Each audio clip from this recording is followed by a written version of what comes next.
مفتی صاحب کے official channel مفتی طارق مسعود speeches کو سبسکرائب کریں۔ اللہ تعالیٰ کی بہت بڑی نعمت ہے سکون اور اطمینان کی زندگی۔ اللہ تعالیٰ نے ہم پر بہت سارے احسانات کیے جو آپ نے قرآن پڑھا ہے ابھی۔ دیکھیں دنیا میں اللہ نے اس کتاب کو جتنی عزت دی ہے، کسی کتاب کو ایسی عزت کیا اس کا 1000واں حصہ بھی نصیب نہیں ہوا، کوئی کتاب ایسی نہیں ہے۔ تو اس کتاب میں ایسا کیا ہے کہ جتنی عزت اس کو ملی اتنی کسی اور کتاب کو نہیں ملی؟ تو ایسا کیا ہے اس کے اندر؟ دیکھیں مصنوعی عزت جو ہے نا وہ وقتی ہوتی ہے۔ کسی کے ذہن میں شیطان یہ خیال ڈال سکتا ہے کہ بھائی چونکہ مسلمانوں کی مذہبی کتاب ہے اور مذہبی کتابوں کا احترام کیا جاتا ہے اس لیے اس کی بہت زیادہ عزت ہو رہی ہے۔ پہلے تو میں آپ کو بتاتا ہوں عزت کتنی ہو رہی ہے۔ بتاؤ دنیا میں کوئی ایسی کتاب ہے جس پہ مصنف کا نام نہ لکھا ہوا ہو پھر بھی اس کو اتنے شوق سے پڑھا جاتا ہو؟ ہے کوئی دنیا میں کتاب؟ رائٹر کا نام نہیں ہے، کیوں؟ اس لیے کہ یہ کس کی کتاب ہے؟ اللہ کی۔ قرآن مجید جب نازل ہوا، اسلام کے 2 معجزے ایسے ہیں جو آج ہمیں نظر آتے ہیں۔ ہمارے نبی صلی اللہ علیہ وسلم جب پیدا ہوئے تو آپ کا نام محمد رکھا گیا۔ اس سے پہلے اور اس وقت بھی اس نام کا کوئی بچہ دنیا میں موجود نہیں تھا۔ ایسا نام رکھا گیا۔ اس نام کا معنی کیا ہے؟ محمد مطلب ہے جس کی بہت زیادہ تعریف کی جائے، اس کو عربی میں محمد کہتے ہیں۔ حمد سے نکلا ہے، حمد کہتے ہیں تعریف کرنا۔ حمدہ یحمد تحمیدن، یہ اس کا فعل استعمال ہوتا ہے۔ محمد تعریف کرنے والا، محمد جس کی بہت زیادہ تعریف کی جائے اس کو عربی میں کیا کہتے ہیں؟ محمد۔ تعریف کی جائے جس کی اس کو نہیں کہتے، جس کی بے تحاشا تعریف کی جائے اس کو عربی میں کیا کہتے ہیں؟ بولنے پر گورنمنٹ نے پابندی لگائی ہے تو نہیں بولیں، اگر نہیں لگائی ہے تو پھر آپ کو جو میں سینٹنس ادھورا چھوڑوں گا وہ کمپلیٹ کرنا پڑے گا آپ۔ جس کی بہت زیادہ تعریف کی جائے اس کو کیا کہتے ہیں؟ محمد۔ اگر اس نام کا پہلے سے رواج ہوتا تو ہم کہتے ہیں نبی کا نام محمد رکھ دیا، بہت سے لوگوں کا تھا تو آپ کا بھی رکھ دیا۔ لیکن جب آپ کا نام محمد رکھا جا رہا تھا تو کیا کسی کے حاشیہ خیال میں یہ بات تھی کہ یہ ایسی شخصیت ہیں جن کی دنیا میں جتنی تعریف ہوگی اس کا 1000واں حصہ بھی کسی انسان کی اتنی تعریف نہیں ہوگی؟ ایک صحرا میں پیدا ہوئے، بوادٍ غیر ذی زرع، جس میں گھاس کا تنکا نہیں اگتا، چاروں طرف سیاہ پہاڑ، پیٹرول بھی اور تیل بھی دریافت نہیں ہوا، بدو عرب کے، نہ لکھنا جانتے اور نہ پڑھنا جانتے۔ نام رکھا جا رہا ہے محمد، کیا مطلب؟ ایسا جس کی بے تحاشا تعریف کی جائے۔ آج دنیا میں کسی انسان کی سیرت پر اتنا نہیں لکھا گیا جتنا محمد صلی اللہ علیہ وسلم کی سیرت پہ لکھا گیا ہے۔ اس میں مسلمان کیا غیر مسلم بھی داخل ہے۔ یہاں تک کہ غیر مسلم اگر کتاب لکھتا ہے اور 100 عظیم انسانوں کا تذکرہ کرتا ہے کہ دنیا میں موسٹ افیکٹو پرسن کون گزرے ہیں جن کا سب سے زیادہ اسلام انسانی تاریخ پر اثر ہے، تو وہ بھی اس میں سب سے پہلے نمبر کس کو دیتا ہے؟ محمد صلی اللہ علیہ وسلم۔ اور یہ مشاہدہ ہے، اگر محمد صلی اللہ علیہ وسلم دنیا میں نہ آتے تو یہ جو سائنسی ترقی ہے نا جس سے آج ہم فائدہ اٹھا رہے ہیں یہ نہ ہوتی۔ آپ کہہ سکتے ہیں بھائی نبی نے کیا سائنسی ترقی دلائی ہے جو یہ، اس کا سائنسی ترقی کا نبی سے کیا تعلق ہے؟ یہ بات انگریزوں نے لکھی ہے کہ اگر محمد دنیا میں نہ آتے صلی اللہ علیہ وسلم تو لوگوں کے جو کانسیپٹ تھے نا جہالت والے، وہ کانسیپٹ کلیئر نہ ہوتے۔ آپ اس دور کی تاریخ اٹھا کے دیکھیں, لوگوں نے پنڈتوں کو, پادریوں کو خدا بنایا ہوا تھا. توہمات کی دنیا میں سائنس ٹیکنالوجی تو عقل کہتی ہے نا استعمال کرو, عقل استعمال کرنے پر گورنمنٹ کی طرف سے پابندی تھی. میں سمجھا پا رہا ہوں اپنی بات؟ یہ قرآن نے بار بار کہا ہے ان فی ذلک لآیات لقوم یتفکرون, اس میں نشانیاں ہیں ان لوگوں کے لیے جو غور و فکر کرتے ہیں, لقوم یعقلون, جو عقل سے کام لیتے ہیں, لآیات لأولی الالباب, عقل مندوں کے لیے. یہ میں نہیں کہہ رہا, یہ مولانا لوگ نہیں کہہ رہے, یہ انگریز کہہ رہا ہے. میں نے ایک یونیورسٹی میں انگریز کی کتاب کے حوالوں کے ساتھ یہ بات نقل کی تھی. گورا کہتا ہے کہ قرآن کے اور اسلام کے دنیا میں آنے کے بعد عقل کا استعمال شروع ہوا ہے, اس سے پہلے لوگ عقل استعمال نہیں کرتے تھے. یہی وجہ ہے کہ سائنسی علوم کی بنیادیں مسلمانوں نے رکھی ہیں, کیونکہ سب سے زیادہ عقل کا استعمال کس نے کیا؟ مسلمانوں نے کیا. کیوں کیا یہ بھی بتا دوں آپ کو میں. پہلے تو میں یہ عرض کروں, گوروں نے, انگریزوں نے یہ بات لکھی ہے کہ اگر مسلمان سائنسدان نہ ہوتے تو آج ہم سائنسی عروج کی جس انتہا کو پہنچے ہوئے ہیں یہاں پر ہم نہ ہوتے. 500 سال کم سے کم ہمیں لگتے یہاں پہنچنے کے لیے. اسلام نے ہمارا 500 سال کا راستہ بچایا ہے. 400 سال تک ہماری سائنس کی کتابیں یورپ کی یونیورسٹیوں میں پڑھائی جاتی رہی ہیں. تو کام مسلمانوں نے کیا سب سے پہلے. وجہ کیا ہے کہ قرآن نے, نبی صلی اللہ علیہ وسلم جو کتاب لے کر آئے نا, اس نے سب سے پہلے توہمات کی دنیا سے انسان کو نکالا ہے. سب سے پہلا کام یہ کیا, انسان کو بتایا کہ اس کائنات میں سب سے بڑا مقام اللہ کا, اس کے بعد انسان کا, اور تمام کی تمام کائنات کی چیزیں وَسَخَّرَ لَكُمْ, یہ تمہارے لیے بنی ہیں. تو جو چیزیں ہمارے لیے بنی ہیں ہم ان کو تحقیق کا تختہ مشق بنا سکتے ہیں کہ نہیں؟ مذہب جو اس زمانے کے تھے وہ یہ کہتے تھے کہ بہت ساری چیزیں مقدس ہیں, سورج مقدس, گائے مقدس, یہ مقدس, بندر مقدس. تو جو چیز مقدس ہوتی ہے آپ اس پہ ریسرچ کر سکتے ہو. جو آدمی کہتا ہے, جو مذہب کہتا ہے گائے مقدس ہے, وہ گائے کھائے گا کبھی؟ بولو نا بھائی کیا ہو گیا؟ وہ گائے پہ تحقیق کرے گا؟ کہیں گے تو ہماری ماں ہے, اماں پہ کون تحقیق کر رہا ہوتا ہے؟ اسلام نے سب سے پہلے یہ بتایا کہ انسان کے علاوہ اس کائنات میں جو کچھ ہے انسان کا غلام ہے, لہذا یہ تمہارے لیے سب کچھ. کسی کے ساتھ کسی کی تعظیم کی, نہ سورج کی تعظیم کرو. لوگوں نے دیکھا سورج اتنا بڑا, اتنے آنکھ کا گولا, اتنی بڑی جسامت, سورج کو سجدہ کرنا شروع کر دیا. کسی نے دیکھا چاند اتنا خوبصورت, اتنا بڑا اور ایسا حسن, چاند کو سجدہ کرنا شروع کر دیا. کسی نے, ایک ہندو نے کمنٹس کی ایک بیان میں کہ روٹی معبود ہے, بھگوان ہے ہمارا, کیونکہ انسان کی سب سے زیادہ ضرورت کیا ہے؟ روٹی کی. روٹی خدا ہے. اسلام نے یہ بتایا کہ اس کائنات میں اگر کوئی مقدس ہے تو وہ انسان ہے, انسان کے علاوہ کوئی چیز مقدس نہیں ہے. یہ کانسیپٹ محمد صلی اللہ علیہ وسلم نے پیش کیا. اس کے بعد تحقیقات شروع ہوئی ہیں دنیا میں. البیرونی جو سائنسدان تھا نا, ماہر فلکیات, جس نے کرو ٹریگنومیٹری ایجاد کی ہے, جو آج جس سے پوری دنیا فائدہ اٹھا رہی ہے. البیرونی کی جو کرو ٹریگنومیٹری تھی اس کی ایکویشنز اتنی مشکل ہیں کہ آج یونیورسٹیوں میں وہی ایکویشنز انگلش میں پڑھائی جاتی ہیں, حالانکہ اس کا بانی کون تھا؟ البیرونی.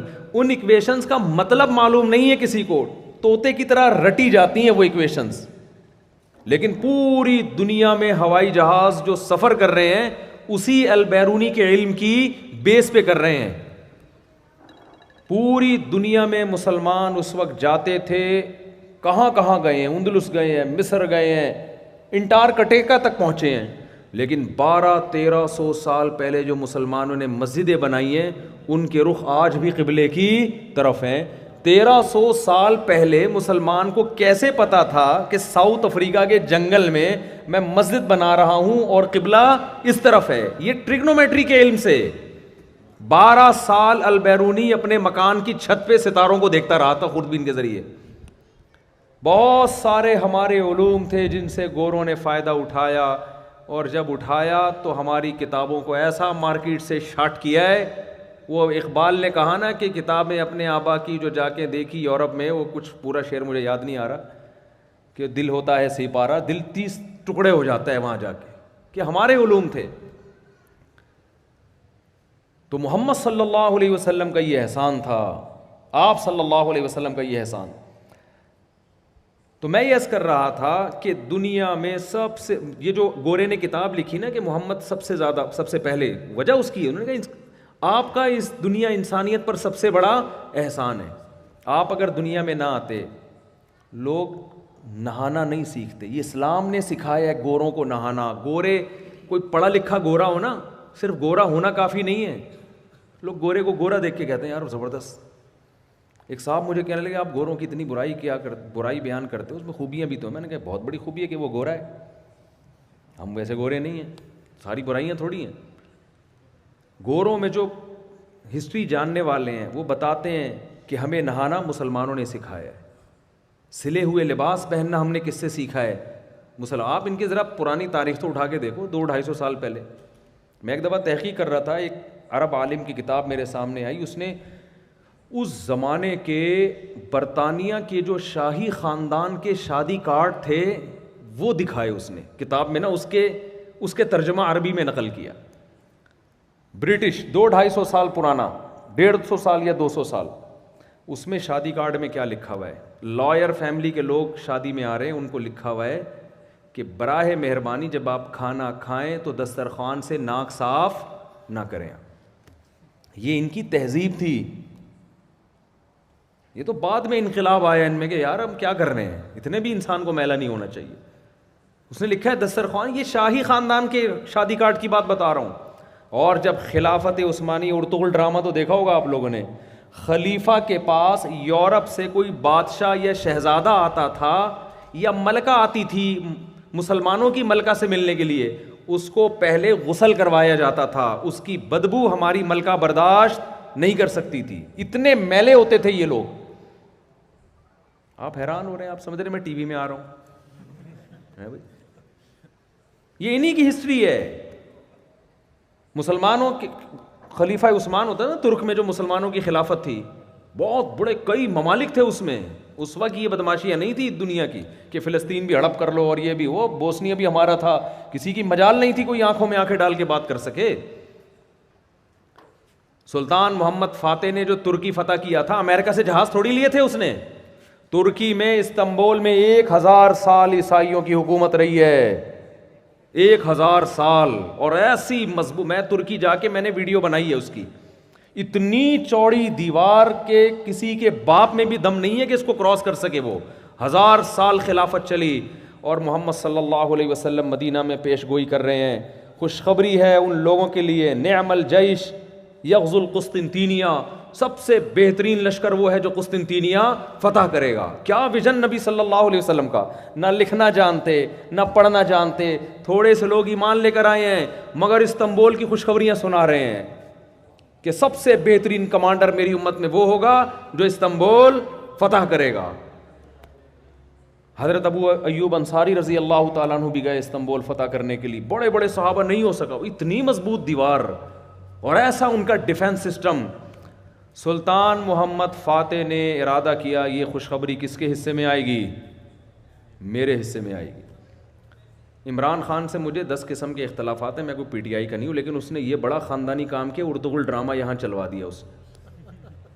اس نے کہا کہ لوگ یہ الٹی پٹانگ چیزیں تو دیکھتے ہیں، طیب اردگان سے رابطہ کر کے نا، کیونکہ ہمارا میڈیا اس ڈرامے کو چلنے نہیں دے رہا تھا. وجہ اس کی تھی کہ یہاں کے ڈرامے کون دیکھے گا پھر، یہاں کے ڈرامے لوگ کہتے ہیں ڈرامہ ہوتے ہیں. بھی کچھ دن پہلے فیس بک پر میں ایک ویڈیو دیکھ رہا تھا، ایک مولانا صاحب بڑے اچھل کے نا، فیس بک پہ عجیب چیزیں آ رہی ہیں نا، اچھل کے تقریریں کر رہے ہیں، بھائی مبالغہ آ رہی، من گھڑت قصے کہانیاں. تو دیکھا ہوگا آپ نے فیس بک پر آتی رہتی ہیں نا اٹھ پٹانگ تقریریں، اور لوگ ہاں نعرے لگا رہے ہیں. تو وہ تقریر کرتے ہوئے کہتے ہیں اللہ جو تھا بہت اونچی ذات ہے، اس نے اپنے آپ کو سمجھانے کے لیے اس کائنات میں نمونے پیدا کیے ہیں. تو میں نے کہا ایک نمونہ یہ ہے.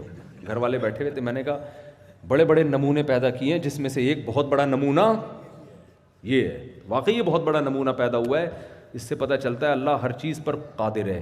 جو ایسے نمونے کراچی میں پیدا کر سکتا ہے اور اس کے ساتھ جو بیٹھے ہوئے ہیں جو سن رہے ہیں اور واہ واہ کر رہے ہیں, یہ اس سے بھی بڑے نمونے ہیں. تو ہمیں اللہ پر ایمان لانے کے لیے کہیں اور جانے کی ضرورت نہیں ہے. ہمارے ملک میں ایسے نمونے الحمدللہ موجود ہے. خیر, کہاں سے بات کا رخ نہ چینج ہو جائے. تو سلطان محمد فاتح نے جو توپ بنائی تھی نا اس وقت, وہ واقعی توپ تھی. اس وقت مسلمانوں کی حکومت تھی. یہ 1920 کے قریب جا کے خلافت کا خاتمہ ہوا ہے, لیکن لگتا ہے ایسے جیسے ہم صدیوں سے غلام ہیں. زیادہ ٹائم نہیں گزرا ہمیں غلامی میں, ہمارا ماضی بڑا شاندار ہے. محمد بن قاسم 92 ہجری میں سندھ آیا تھا 17 سال کی عمر میں. 17 سال کے لونڈے لپاڑے ہوتے ہیں آج کل, آپ دیکھ لو ذرا ان کو, پب جی کھیل رہے ہوں گے.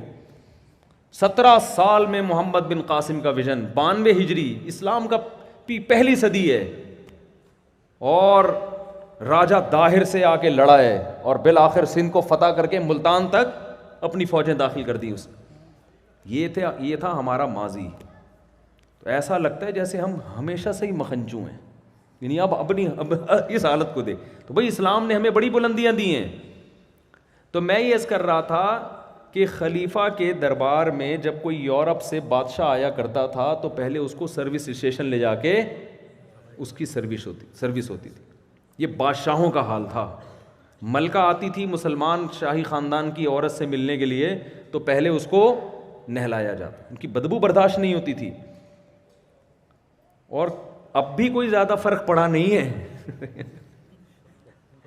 اب بھی کوئی بہت زیادہ فرق نہیں ہے.